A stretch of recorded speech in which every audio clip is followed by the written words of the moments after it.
Hello student, তোমরা সবাই কেমন আছো? আশা করি তোমরা সব ভালোই আছো, আমিও ভালো আছি।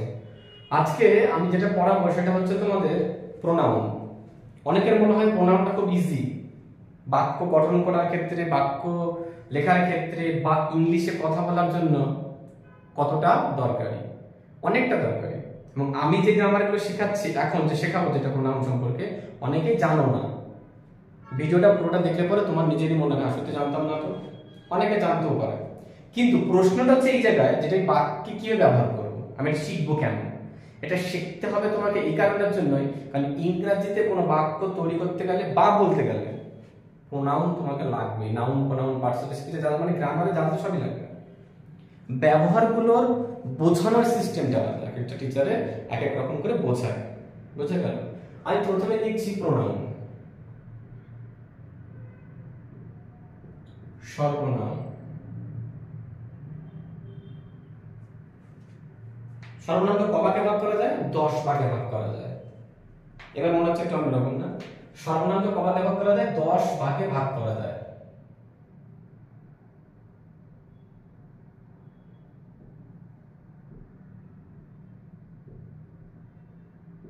ভাগ করা যায়, বোঝা গেল? আচ্ছা, আমি এখানে একটা চার্টের মতো করে বানাচ্ছি। হ্যাঁ,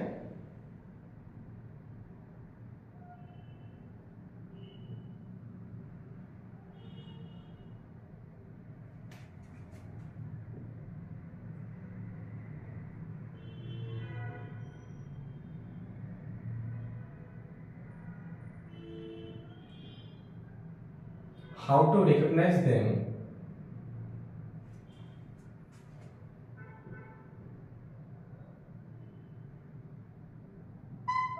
এক্সাম্পল। ঠিক আছে, তাহলে আমি কি করলাম, এগুলো একটু চারটাকে বানিয়ে নিয়েছি। প্রথমে একটা হচ্ছে পার্সোনাল,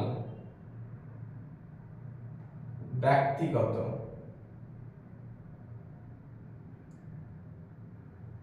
বোঝা গেল? ব্যক্তিগতটা কি করে বসে? যে প্রোনাউনগুলো ব্যক্তিগত কারণে ব্যবহার করা হয়, কোনো ব্যক্তির ক্ষেত্রে ব্যবহার করা হয়, যে প্রোনাউনগুলো শুধু ব্যক্তির ক্ষেত্রেই ব্যবহার করা হয়, ব্যক্তিগতভাবে ব্যবহার করা হয়।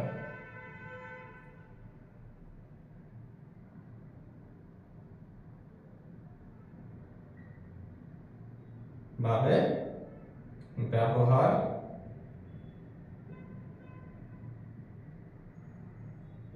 করা হয়। যেমন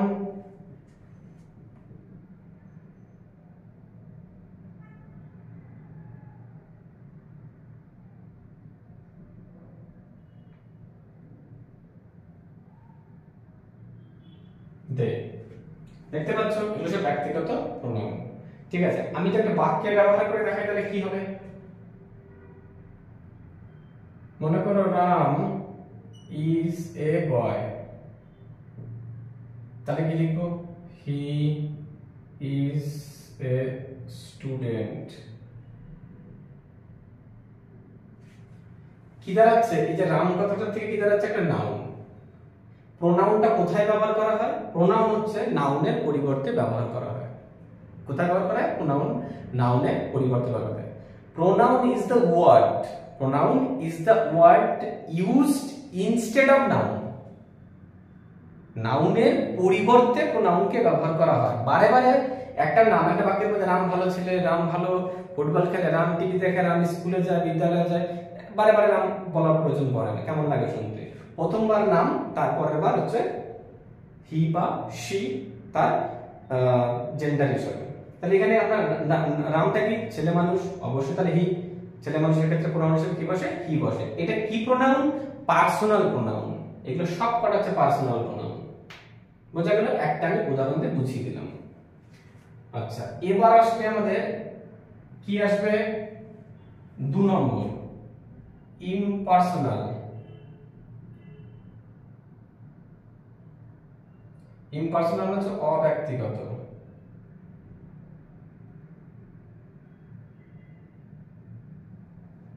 অব্যক্তিগত অর্থাৎ যে শব্দগুলো দিয়ে কোনো ইতর প্রাণী বা জড়বস্তুকে বোঝায়। কি বোঝায়?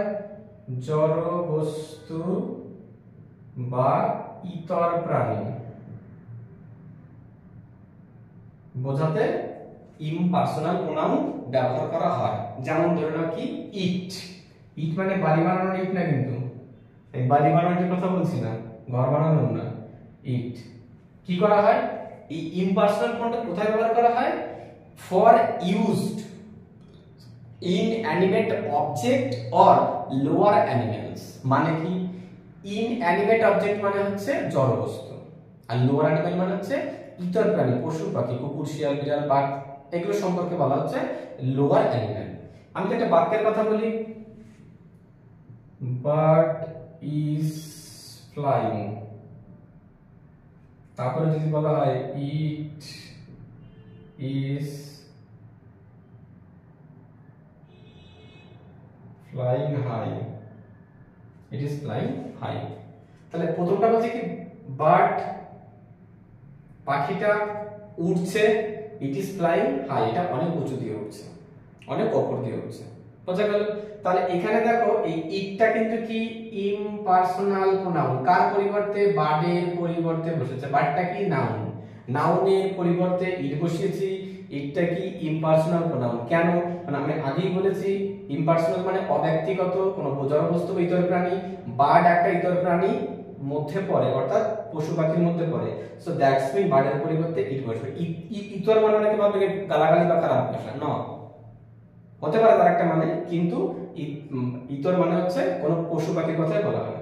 তাহলে বোঝা গেল ইট ইজ ফ্লাইং হাই, এটা অনেক উঁচুতে উঠছে। তাহলে ইটটা মানে কি ইমপার্সোনাল প্রোনাউন। এবার আসি আমরা 3 নম্বরে, পসেসিভ। পসেসিভ মানে কি অধিকার সূচক।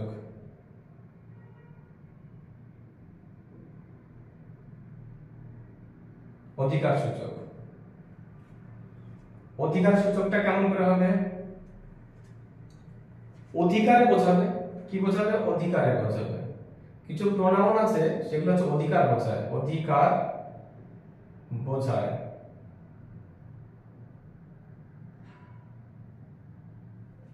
বোঝা গেল? তাহলে এখন সেই শব্দগুলো কি, অধিকারটা কি রয়েছে আমাদের? এই অধিকারটা আমাদের কি কি রয়েছে? যেমন মনে করো মাইন, কি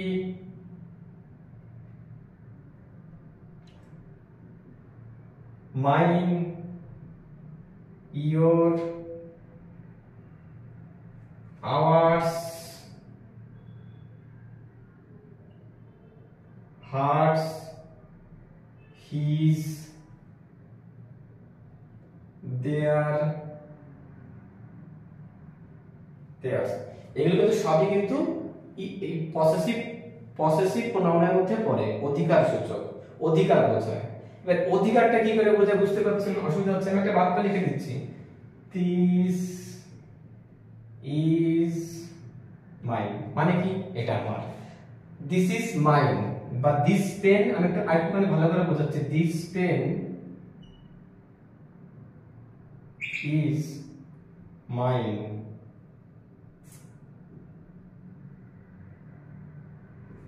দিস পেন ইজ মাইন। এবার প্রশ্ন হচ্ছে দেখো, দিস পেন ইজ মাইন, পেনটা কিন্তু আমার, মাইন মানে কি আমার।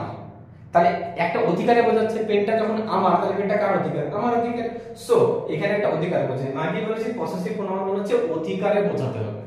তাহলে mine, yours, this is your house, this is ours, hers, his, theirs, সবই কিন্তু আমরা অধিকারে দিয়েই আমরা কিন্তু বুঝতে পারি।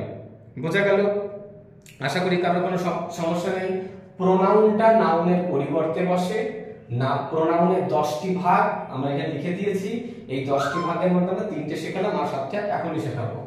আচ্ছা, এবার আমরা কিসে যাব? 4 নম্বরে যাব, রিফ্লেক্সিভ প্রোনাউন। কিসে যাব আমরা? রিফ্লেক্সিভ প্রোনাউনে যাব আমরা। রিফ্লেক্সিভ প্রোনাউনটা কি? আত্মসূচক। রিফ্লেক্সিভ প্রোনাউনটা কি হবে? রিফ্লেক্সিভ প্রোনাউনটা হচ্ছে আত্মসূচক। রিফ্লেক্সিভ 4 নম্বর।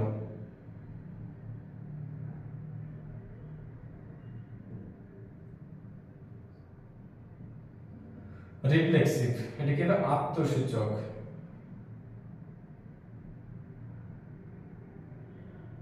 বোঝা গেল? রিফ্লেক্সিভ কি? এটা আত্মসূচক।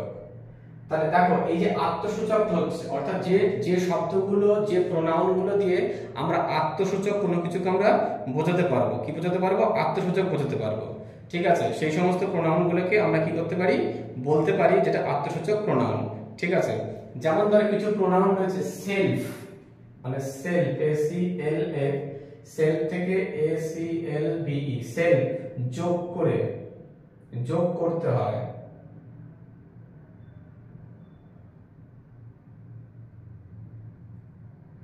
হয়েছে, সেগুলো কি কি রয়েছে ধরো একদম সেলফ থেকে my self, yourself, yourself, yourselves, our,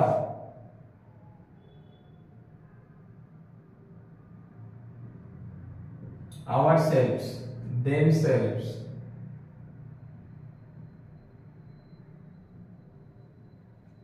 ঠিক আছে, itself। বোঝা গেল?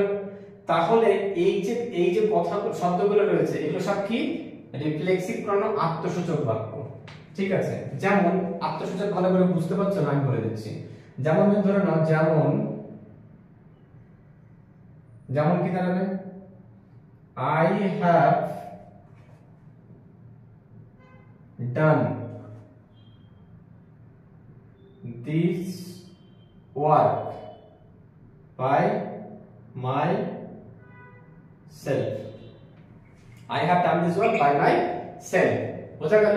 তাহলে পরে এই যে লেখা রয়েছে দেখো, এই যে my self, I have done this work by myself, মানে কি কাজটা আমি নিজে করেছি, মানে কাজটা আমার দ্বারাই করা হয়েছে, ভয়েস টেন্স আমার দ্বারা করা হয়েছে, মানে আমি কাজটা নিজে করেছি। তাহলে আত্মসূচক মানে নিজে, আত্মসূচক মানে নিজে, নিজে নিজে কাজটা আমি করতে পারি। তাহলে আমার এখানে লেখা রয়েছে আত্মসূচক সেলফ, সেলফ একটা সেলফ, ওকে, মাই সেলফ, আবার দেখো ইওর সেলফ, ইওর সেলফ। মাই মানে নিজে, একজন সিঙ্গুলার নাম্বার, তাই এখানে সেলফ। আবার ইওর মানে একজন সিঙ্গুলার নাম্বার, ইওর মানে দুজন হয়, অনেকজন হয়, আর দেন সেলফ, যেটা সিঙ্গুলার হবে self, S E C L এফ, আর যেটা অনেকজনের বহুবচন হবে সেটা হবে self, S C L V E S, F টাকে তুলে দিয়ে ভি ই এস করতে হবে, সেটা হবে বহুবচন। আবার সেলফ, দেম সেলফস, দেম মানে অনেকজন, তাহলে এখানে A C L V S করতে হবে, এফ টাকে তুলে দিয়ে ভি ই এস করতে হবে। তাহলে এই গেল আমাদের 4 নম্বর রিফ্লেক্সিভ প্রোনাউন। এরপর আমরা দেখব হচ্ছে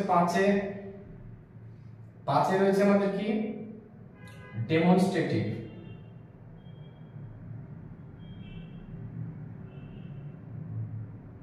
ডেমনস্ট্রেটিভ মানে কি, নির্দেশক, নির্দেশক, ডেমনস্ট্রেটিভ মানে কি নির্দেশক। ঠিক আছে, তাহলে কিছু কিছু প্রোনাউন রয়েছে যে প্রোনাউন গুলো কোনো নির্দিষ্ট করে কিছু বোঝায়, একদম কি করে বোঝায়, নির্দিষ্ট করে কোনো কিছু বোঝায়, নির্দিষ্ট করে বোঝালে, বোঝা গেল? যেমন দিস,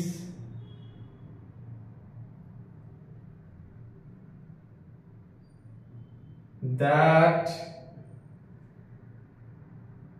these, those, it, এগুলো সবই কিন্তু নির্দিষ্ট করে বোঝে। ওইটাই আমার বাড়ি, ওইটাই আমার গাড়ি, তখন দিস বসে, দ্যাট বসে। দিস দ্যাট কোথায় বসে, এই চ্যানেলে সব ভিডিও আছে, দেখে নিও, শর্ট ভিডিও আছে, বড় ভিডিও আছে, সব দিস দ্যাটের সমস্ত কিছু আলোচনা করা আছে। ঠিক আছে, নির্দিষ্ট করে যে সমস্ত প্রোনাউন গুলো বসে সেগুলো হচ্ছে এগুলি। বাক্য যদি বলি, দিস ইজ মাই হাউস, এটা আমার বাড়ি। তুমি কি অন্য লোকের বাড়ি দেখে বলতে এটা আমার বাড়ি? নিশ্চয়ই না, লোকে মারবে। সো তোমাকে এখানে বুঝতে হবে দিস ইজ মাই হাউস, এটা আমার বাড়ি, মানে এই বাড়িটাই নির্দিষ্ট করে, এই বাড়িটাই আমার বাড়ি, রাইট? সো আমি এখানে বলেছি নির্দেশক নির্দিষ্ট করে বোঝাতে হবে যে শব্দগুলি দিয়ে, সেই শব্দগুলিকে বলা হবে আমাদের কি বলা হবে, ডেমনস্ট্রেটিভ প্রোনাউন। কি বলা হবে, ডেমনস্ট্রেটিভ প্রোনাউন, ডেমনস্ট্রেটিভ প্রোনাউন। বোঝা গেল? তাহলে দিসটা, দ্যাটটা, দিসটা, দিস মানে কি কাছের একটা, দ্যাট মানে কি দূরের একটা, অনেকে ভুলে যায়, গুলিয়ে ফেলে, ভুলে যায়, গুলিয়ে ফেলে। এই দিস মানে কি কাছের অনেকগুলি, বানানটা দেখো THESE, এই দিস মানে কাছের অনেকগুলি। আর দোজ মানে কি দূরের অনেকগুলি, ইট মানে তোমরা জানো এটা কাছের একটা। সো এটা আমাদের হয়ে গেল। এবার আমরা যাবো কিসে?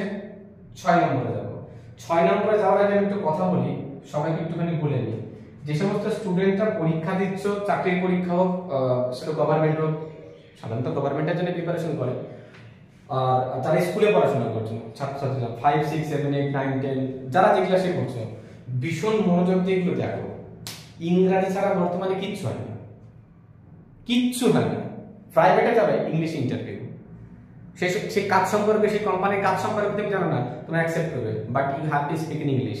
যদি তুমি কথা বলতে পারো তোমায় নিয়ে নেবে, কাজও শিখিয়ে দেবে, বাট তোমাকে ইংলিশ জানতে হবে, জানতেই হবে। সো তোমাকে ইংরাজি শিখতেই হবে, সে ঘাড় ধরে হোক আর ঘাড় না ধরে হোক, ঠিক আছে? এবার তোমরা কি লিখবো? ইনডেফিনিট। ইনডেফিনিট মানে কি? অনির্দিষ্ট।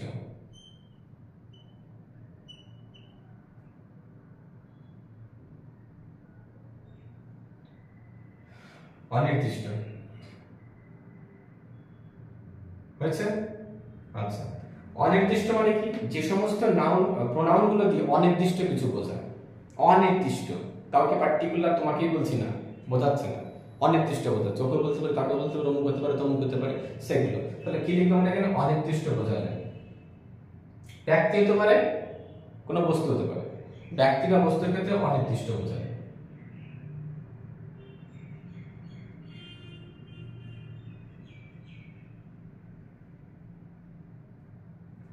ঠিক আছে?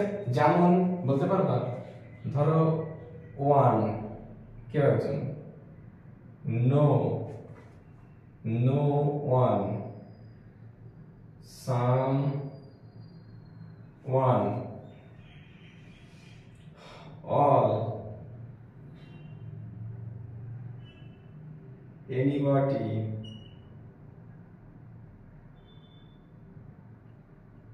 এনিবডি,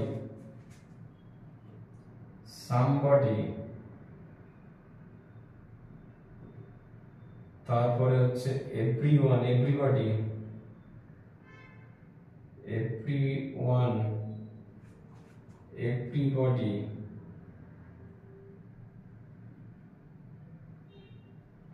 এভরিবডি, এগুলো সবই কিন্তু তোমার কি দেখো অনির্দিষ্ট। অল মানে সবাই, এনিবডি একটা sentence, anybody can take me home, একটা সেন্টেন্স দিয়ে আমি নিয়ে নিই, এনিবডি টেক মি হোম। কেউ আমাকে বাড়িতে নিয়ে যাবে? এটা কেউ মানে কে? যে কেউ হতে পারে, নির্দিষ্ট করে কেউ বোঝাবে না। তাই এটা যে ইনডিফিনিট, অনির্দিষ্ট করে কোনো কিছুকে বোঝানো যাবে, সেটা বস্তু হতে পারে, ব্যক্তি হতে পারে, সেটা কিন্তু কি দাঁড়াবে? আমাদের অনির্দিষ্ট প্রোনাউনের মধ্যে বসবে। আমি বাক্য দিয়ে উদাহরণ দিয়ে বোঝাচ্ছি যাতে কারোর বুঝতে কোনো জায়গায় কোনো রকম কোনো সমস্যা না থাকে। আমি আগেই বলেছি আমার ভিডিওগুলোতে সম্পূর্ণ আলোচনা হবে, স্টুডেন্টের কোনো কোশ্চেন থাকবে না, স্টুডেন্ট বুঝলে হ্যাঁ বুঝতে পেরেছি, বোঝা গেল, একদম ভীষণ সহজ হবে। ঠিক আছে? এবার আসবো আমাদের 6, 7, ডিস্ট্রিবিউটিভ। ডিস্ট্রিবিউটিভ মানে কি? বিভাজক বা বিভাজিত। ডিস্ট্রিবিউটিভ।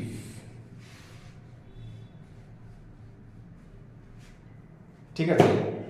এবার কথা 7, ডিস্ট্রিবিউটিভ, বিভাজক। বিভাজক, ডিস্ট্রিবিউটিভ মানে কি? বিভাজক, এটা ডি, হ্যাঁ, ডিস্ট্রিবিউটিভ। ডিস্ট্রিবিউটিভ মানে কি? বিভাজক। দেখো যে সমস্ত প্রোনাউন গুলো দিয়ে কোন ব্যক্তি বা বস্তুর ক্ষেত্রে আলাদা করা হয়, কি করা হয়? আলাদা বোঝায়, বিভাজিত করা হয়। বিভাজক মানে যে বিভাজক করে, মানে আলাদা আলাদা করে, বিভাজিত করে, বিভাজক করে, বিভাজিত করে। ঠিক আছে? যে সমস্ত প্রোনাউন এক জাতীয় ব্যক্তি বা বস্তুর মধ্যে প্রত্যেকটিকে পৃথক পৃথক বোঝায়। এক জাতীয় বস্তু হতে পারে, অনেকগুলো বাঘ, অনেকগুলো মানুষ, অনেকগুলো গরু, সব এক জাতীয়, তাদের মধ্যে থেকে নির্দিষ্ট কিছুগুলোকে আলাদা আলাদা করে বোঝায় যে শব্দগুলো দিয়ে। ঠিক আছে? তার মানে কি করবে? এটা বিভাজক, বিভাজিত করে, পৃথক পৃথক করে। একই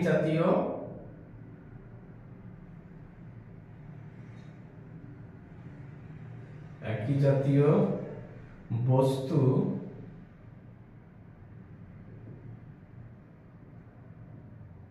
বস্তু বা ব্যক্তিকে আলাদা করে, পৃথক করে বা আলাদা করে, আলাদা করে বোঝায়, তাদের বলা হয় হচ্ছে ডিস্ট্রিবিউটিভ। কি বলা হবে? ডিস্ট্রিবিউটিভ। যেমন তুমি ধরে নাও এখানে ইচ,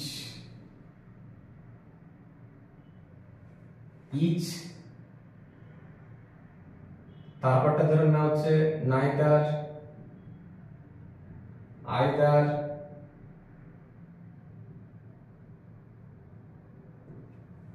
বোঝা গেল? তাহলে এই যে ডিস্ট্রিবিউটিভ মানে বিভাজক হলো, বোঝা গেল? তাহলে কি দাঁড়াচ্ছে? বিভাজক হচ্ছে এটা, ঠিক আছে? ডিস্ট্রিবিউটিভ। আচ্ছা, তো এখন এখানে কি দাঁড়াচ্ছে আমাদের? ডিস্ট্রিবিউটিভ। আচ্ছা, তো একই জাতীয় কিছু বস্তু বা ব্যক্তিকে আমরা আলাদা করে বোঝালে পরে কি দাঁড়াবে? ইচ দাঁড়াবে, ঠিক আছে? এখন এখানে একটুখানি স্পেলিং মিস্টেক হয়ে গেছে, নাইদার, NEI। তাহলে আমাদের এখানে কি দেখতে হবে?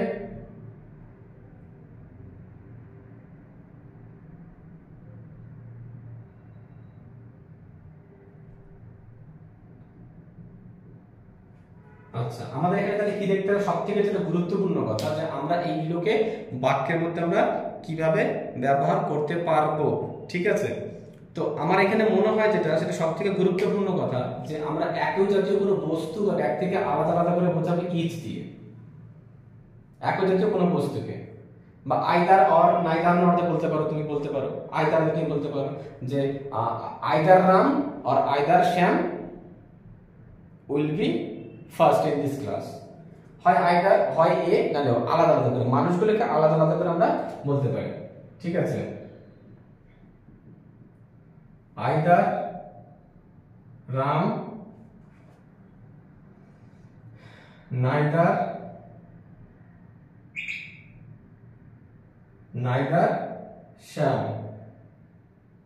Sham will be first in this class। তাহলে রাম আর শ্যামটাকে দেখো আলাদা করে দেওয়া হলো আইদার আর নাইদার দিয়ে, বোঝা গেল? তাহলে পরে এটা কি? বিভাজক। যে সমস্ত প্রোনাউন গুলো দিয়ে আমরা একই জাতীয়, রামও মানুষ শ্যামও মানুষ, একই জাতীয় মানুষকে পৃথক পৃথক বোঝাতে পারি, অর্থাৎ আইদার রাম নাইদার শ্যাম। সো এখানে রাম আর শ্যামকে আইদার আর নাইদার দিয়ে আলাদা করে দেওয়া হয়েছে, ভাগ করে দেওয়া হয়েছে, পৃথক করে দেওয়া হয়েছে, যে তারা কেউ একজন will be first in the class, কেউ একজন স্কুলে ফার্স্ট হতে পারে এই বছরে। সো এটা কিন্তু অবশ্যই কি ডিস্ট্রিবিউটিভ প্রোনাউন। আচ্ছা, এটা গেল। এবার আমরা আটে যাব। আচ্ছা, আটে যাওয়ার আগে তোমাদের আমি একটা কথা বলে দিই, যে যে সমস্ত প্রোনাউনগুলো বাক্যের মধ্যে ব্যবহার করার সময়, যে সমস্ত প্রোনাউনগুলো বাক্যের মধ্যে ব্যবহার করতে গেলে পরে, যে আমি একটা বাক্যকে ব্যবহার করতে, আমি একটা প্রোনাউনকে বাক্যের মধ্যে বসাতে চাইছি, ব্যবহার করতে চাইছি, কিন্তু সেই প্রোনাউনটার মধ্যে, সেই বাক্যটার মধ্যে একটা সমস্যা রয়েছে, ঠিক আছে? কি সমস্যা রয়েছে? যে আমরা এটাকে ব্যবহার করার ক্ষেত্রে অনেক রকমের সমস্যার সম্মুখীন হচ্ছি। হতে পারে আমি একটা বাক্য এখন আমি ইচ দিয়ে বলতে চাই, আমি শুধু নাইদার দিয়ে বলতে চাই, সমস্যা হতে পারে। আমি তার জন্য বললাম যে আমি তোমাকে শেখাচ্ছি, মানে তোমাকে মাছ গঙ্গায় নামিয়ে দিলাম না, মাছ সমুদ্রে নামিয়ে দিলাম না, আমি এটা শেখাচ্ছি, তুমি হ্যাঁ শিখলাম, এবার তুমি ইচ দিয়ে একটা সেন্টেন্স বানাচ্ছ আলাদা করার জন্য, হচ্ছে না, পারছো না, মুশকিল হচ্ছে, তখন তুমি কি করবে? আমি স্যার নাইদারতে একটা সিঙ্গেল নাইদার দিয়ে বানাচ্ছি, মুশকিল হচ্ছে, আমি নাইদার ইচ দিয়ে বানাবো, আমি ইচ আইদার দিয়ে বানাবো, হচ্ছে না স্যার? হ্যাঁ, এবার এখানে একটা মিলমিশের ব্যাপার আছে, কারণ তুমি আইদার আর নাইদার একটা সেন্টেন্স তৈরি করে তো একটা মানে হতে হবে। তুমি আমরা একটা কিছু মানে করলা যার কোনো মানে হলো না, সেটা তো হবে না। কারণ তোমাকে প্রোনাউনটা ব্যবহার করার সময় মনে রাখতে হবে যে আমি যাতে প্রোনাউনটাকে ভালো করে ব্যবহার করতে পারি। আচ্ছা, এবার আমরা কি লিখবো? 8 নম্বর রেসিপ্রোকাল,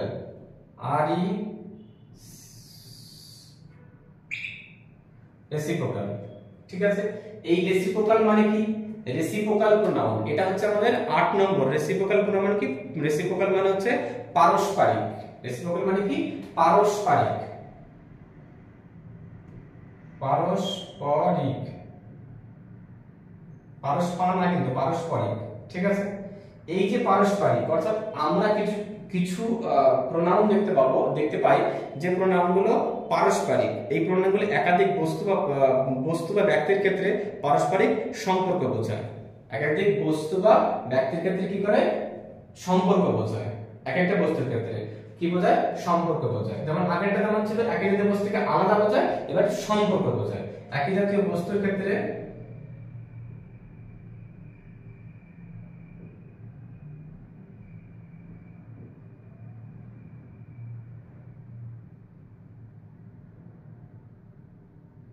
সম্পর্ক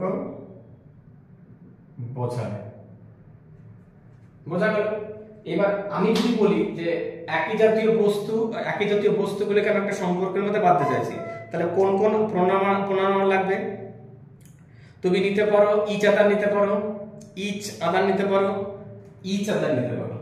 যেমন তুমি মনে করতে পারো each, E A C H O T H E other, each other, one another নিতে পারো তুমি ইচ আদার। তাহলে এখানে সমজাতীয় যে আমরা each other friends, we are, আমি বাক্য বানাচ্ছি, হ্যাঁ, we are each other friend, good friends. আমি একটা দিলাম good friends, good friends, good friends. তাহলে আমরা একে অপরের ভালো বন্ধু। কারণ এখানে দেখো সম্পর্ক বোঝাচ্ছে, যে দুজনের ক্ষেত্রে কিন্তু সম্পর্ক বোঝাচ্ছে যে ইচ আদার মানে একে অপরের প্রতি ভালো মানসিকতা, ভালো বন্ধু। তাহলে we are each other, we are each other good friends, আমরা একে অপরের ক্ষেত্রে কিন্তু ভালো বন্ধু। এটা কি গেল? রেসিপ্রোকাল মানে হচ্ছে পারস্পরিক। রেসিপ্রোকাল মানে কি? পারস্পরিক, ঠিক আছে? পারস্পরিক প্রোনাউন একই জাতীয় বস্তুর ক্ষেত্রে সম্পর্ক বোঝায়, ভালো সম্পর্ক বোঝায়। আর ডিস্ট্রিবিউটিভ যদি কি বোঝায়? একই বস্তুর ক্ষেত্রে আলাদা আলাদা বোঝায়। দুটোর মধ্যে কিন্তু পার্থক্য আছে, এই দুটো কিন্তু গুলিয়ে ফেললে কিন্তু হবে না। এবার যাব আমরা ইন্টারোগেটিভ। এবার যাব আমরা কি? ইন্টারোগেটিভ।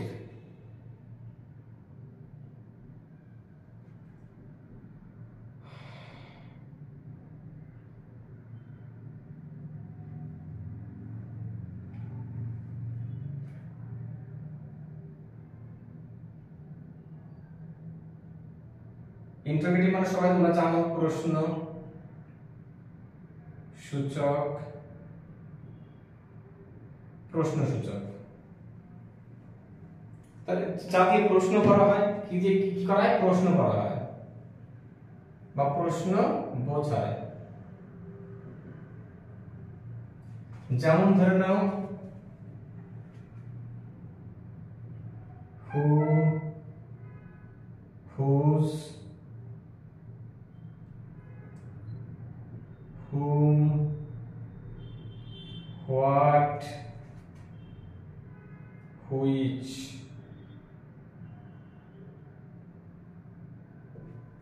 ঠিক আছে? এগুলো হচ্ছে আমাদের প্রশ্নবোধক প্রোনাউন। ঠিক আছে? এগুলো আমাদের কি বোঝায়? প্রশ্ন বোঝায়, প্রশ্ন করা বোঝায়। মনে থাকবে কি বোঝায়? প্রশ্ন করা বোঝায়। তাহলে হু দিয়ে তুমি হু দিয়ে একটা বাক্য লিখে নাও, হু আর ইউ। আমি সোজা করেই বলছি, হু আর ইউ, তুমি কে? তুমি কে হও? তাহলে আমার হু দিয়ে প্রশ্ন করতে, তাহলে এটা হচ্ছে ইন্টারোগেটিভ একটা প্রোনাউন। কোনটা? হু, হুজ, হুম, হোয়াট, হুইচ। এগুলো ইন্টারোগেটিভ প্রোনাউন, এগুলো আমরা বাক্যে এইভাবে আমরা ব্যবহার করতে পারি। বোঝা গেল? তাহলে এইটা আমাদের 9 নম্বর কি গেল? প্রোনাউন গেল। এবার আসবে আমাদের রিলেটিভ প্রোনাউন। এবার আসবে কি আমাদের? Relative pronoun. আচ্ছা, আমি এখান থেকে একটা মুছে দিচ্ছি, 7 নম্বরটা মুছে দিচ্ছি।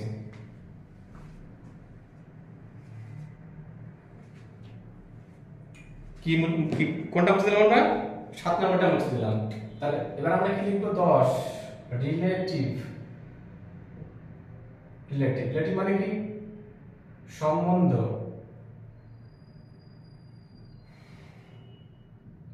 সূচক,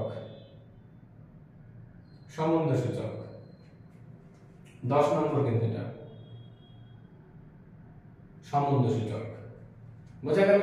এই সম্বন্ধসূচকটা কি রয়েছে, কোনো ব্যক্তি বা বস্তুর মধ্যে কি করে সম্পর্ক গড়ে তোলে, সম্পর্ক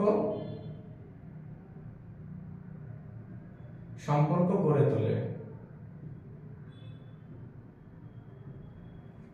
এই পাঁচটায় যেখানে তোমরা এখানে শিখেছো সেই পাঁচটায়, হু,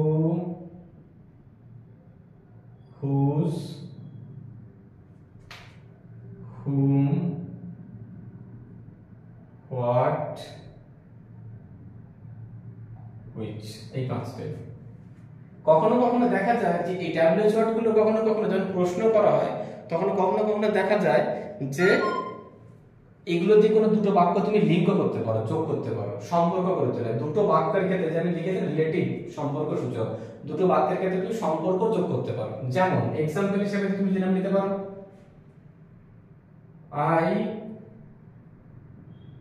আই নো হিম, আমি তাকে চিনি বা জানি। Who is he, who is, I know him, who is he, আমি জানি সে কে। দেখো এইখানে কিন্তু হুটা কিন্তু কি হিসাবে বসেছে, এখানে হুটা বসেছে হচ্ছে কি হিসাবে বসেছে, দুটো বাক্যের লিঙ্কার হিসাবে বসেছে। অর্থাৎ এই দুটো বাক্যের মধ্যে সম্পর্ক গড়ে তুললো, একটা ভালো সম্পর্ক। আই নো হিম, আমি তাকে চিনি বা জানি। হু ইজ হি, সে কে, আমি জানি সে কে। সো এটা হচ্ছে আমাদের রিলেটিভ প্রোনাউন। বোঝা গেল? দেখো 10টা প্রোনাউন হলো। ভিডিওর শুরুতেই বলেছিলাম যে এই প্রোনাউন সম্পর্কে অনেকেই জানে না। এখন তোমাদের হয়তো মনে হতে পারে যে আমি এখন জানি না। 10টা প্রোনাউনের ভাগগুলো তোমাকে আমি শেখালাম, আশা করি তোমার অনেক কাজে লাগবে, সে চাকরির ক্ষেত্রে হোক, পরীক্ষার ক্ষেত্রে হোক। এবং তুমি অনেকটা প্রশ্ন করে দেখতে পারো প্রোনাউন কাকে বলে।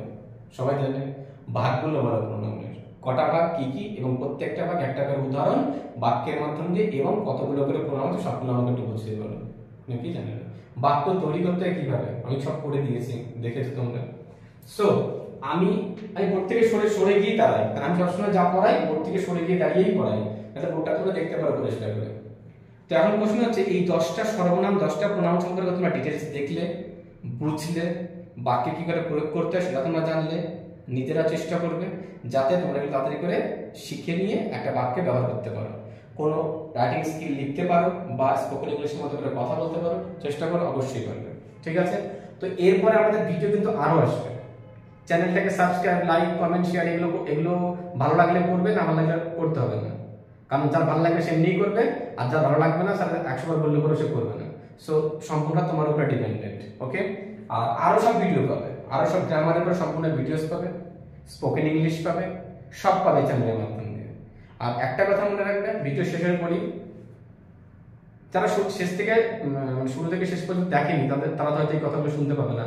কারণ সবসময় সিনেমার শেষে যেমন একটা মজা থাকে না, সবকিছু শেষে, বিয়ে বাড়ির খাবারের শেষে একটা মজা থাকে, সবকিছু শেষে একটা মজা থাকে। তো এই ভিডিওটা শেষে একটুখানি বলি, জীবনে কখনো হার মানবে না।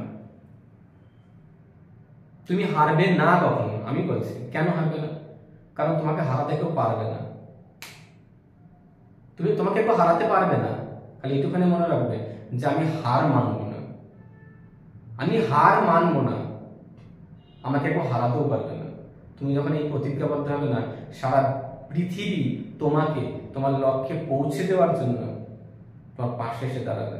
10 জন, 50 জন, 20 জন তোমার পা ধরে নিচে নামাবে, নামাক না, তোমার কিচ্ছু যায় আসবে না, কান দেবে না। শুধু একটুখানি মনে রাখবে আমাকে উপরে উঠতে হবে, যেভাবেই হোক।